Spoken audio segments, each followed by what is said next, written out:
पर प्रयोगशाला, दिल्ली प्रयोगशाला है, ये बात कह रहे हैं पंकज अभय दुबे। पर ये दरअसल इस्तीफे की बात छेड़ना, ये विमर्श शुरू करना अरविंद केजरीवाल का एक प्रयोग भी है।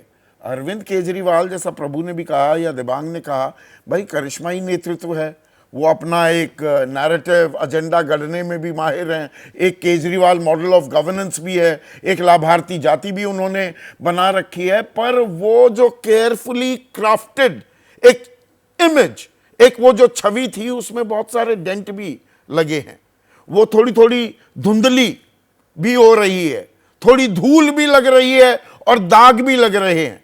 उसे फिर से चमकाने की कोशिश भी है क्या? ये ऐसा है संदीप जी, अगले जो 2-4 महीने हैं वो अरविंद केजरीवाल के लिए सचमुच अग्नि परीक्षा के हैं। उनकी जो अग्नि परीक्षा है वो मुख्यमंत्री पद से इस्तीफा देकर दोबारा न चुने जाने तक मुख्यमंत्री नहीं बनने की प्रक्रिया में नहीं है। उनकी अग्नि परीक्षा इसमें है कि मतदाताओं के मन में वो अपनी ये साख कैसे कायम रख पाते हैं कि वो विपक्ष के पेड़ की डाली पर मजबूती से बैठे हैं और उस डाली पर कोई झूला डालकर पैंग नहीं भरने वाले हैं। क्योंकि उनकी जो जमानत का समय है उसको लेकर कई तरह के संशय लोगों के दिमाग में पैदा हुए हैं, इसलिए उनकी रिहाई का समय उनके लिए दुधारी तलवार भी साबित हो सकता है। देश में इस वक्त राजनीतिक माहौल प्रतिपक्षी दलों के पक्ष में और भारतीय जनता पार्टी के एकदम खिलाफ है। ऐसे में अगर मतदाता को ये लगा कि केजरीवाल भाजपा की थोड़ी थोड़ी बी टीम बन रहे हैं और उनकी वजह से विपक्ष का जो वोट बटेगा उससे हरियाणा में कांग्रेस को, महाराष्ट्र झारखंड में कांग्रेस, शरद पवार, उद्धव ठाकरे, हेमंत सोरेन वगैरह कमजोर होंगे, तो आम आदमी पार्टी को इन तीनों राज्यों में अपने उम्मीदवारों को के लिए बड़ी मुश्किलें खड़ी हो जाएंगी। दिल्ली की गद्दी पे केजरीवाल को बैठाने को लेकर मतदाता की सहानुभूति उनके साथ हो सकती है, लेकिन समूचे परिदृश्य में अगर केजरीवाल की भूमिका लोगों को प्रतिपक्ष के बजाय भारतीय जनता पार्टी का पलड़ा भारी करती लगी तो उन्हें दिल्ली में भी इसका थोड़ा क्या काफी खामियाजा भुगतना पड़ सकता है।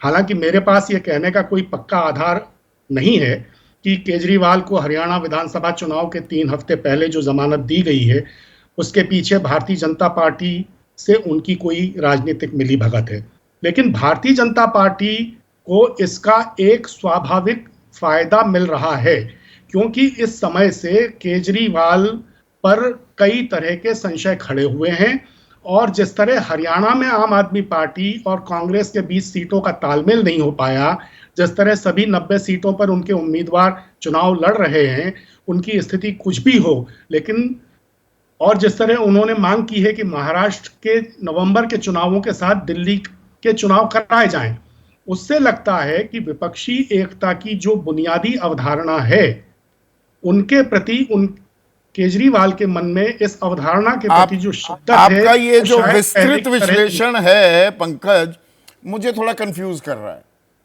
अरविंद केजरीवाल ने कहा था क्या, जब केंद्रीय चुनाव समिति की बैठक हो रही थी 2 सितंबर, मैं तारीख भी बता देता हूं, कांग्रेस की, तो भूपेंद्र हुड्डा तो कह ही रहे थे कि ये तो ज्यादा सीट मांग रहे हैं, इनके साथ गठबंधन करने की जरूरत नहीं, इनकी वैसे भी कोई वक़्त है नहीं हरियाणा में, इनको सीट देने की जरूरत नहीं, 55-60 तो हम जीत रहे हैं। गठबंधन की बात शुरू किसने की? राहुल गांधी ने ना, कि नहीं मैं निर्देश नहीं दे रहा हूं पर संभावनाएं तलाशिए।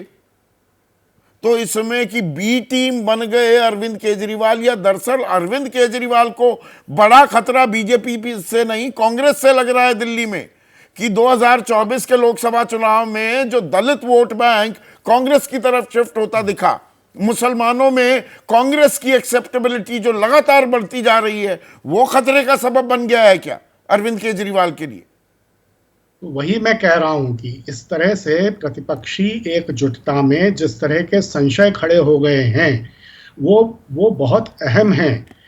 क्यों तालमेल नहीं हो पाया, अलग किस्सा है। मैं उसके लिए केजरीवाल को दोष दे रहा हूं ऐसा नहीं है, उसके लिए कई लोग दोषी हो सकते हैं।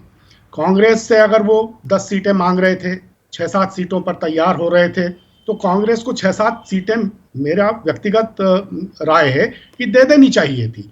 हरियाणा में केजरीवाल की पार्टी की जमीनी स्थिति क्या है क्या नहीं है, इससे ज्यादा महत्वपूर्ण यह है कि पूरे देश में विपक्ष की एकजुटता के बारे में जो संदेश लोकसभा के चुनावों के वक्त गया है वो आगे पूरी तरह कायम रहता है या नहीं, ये एक बहुत बड़ी बात है।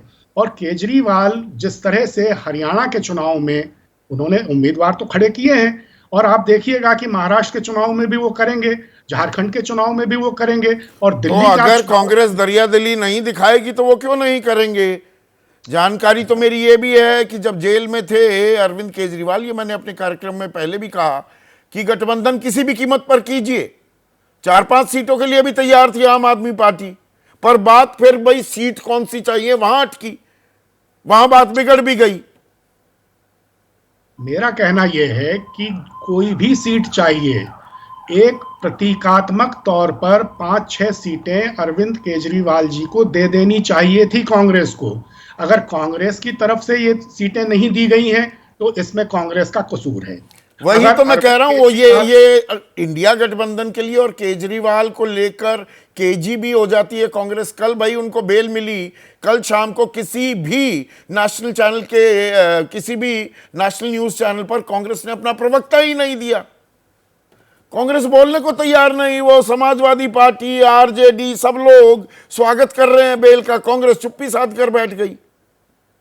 अब जब अभिषेक मनु सिंघवी, चाहे वो वकील की हैसियत से ही सही, अरविंद पूरा मामला, और आज जो उनको जमानत मिली है अरविंद केजरीवाल को, उसमें अभिषेक मनु सिंघवी की इतनी प्रमुख भूमिका है, और वो अभिषेक मनु सिंघवी कांग्रेस के राज्यसभा सांसद हैं, तो मुझे बड़ी हैरत है कि क्यों कांग्रेस अरविंद केजरीवाल को मिली जमानत का स्वागत करने से कतराती है। अगर कतराई है तो गलत किया है, ऐसा नहीं करना चाहिए था। इक्का दुक्का बयान आए हैं, और अभी संदीप दीक्षित, बाकी लोग भी अब घेराबंदी कर रहे हैं। देवेंद्र यादव ने भी घेराबंदी की है।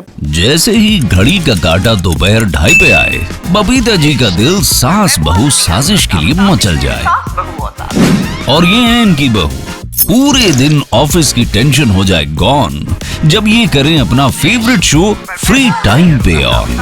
इनकी तरह आप भी देखिए अपना फेवरेट शो अपने टाइम पर, और डाउनलोड कीजिए एबीपी लाइव ऐप अपने स्मार्ट टीवी पर।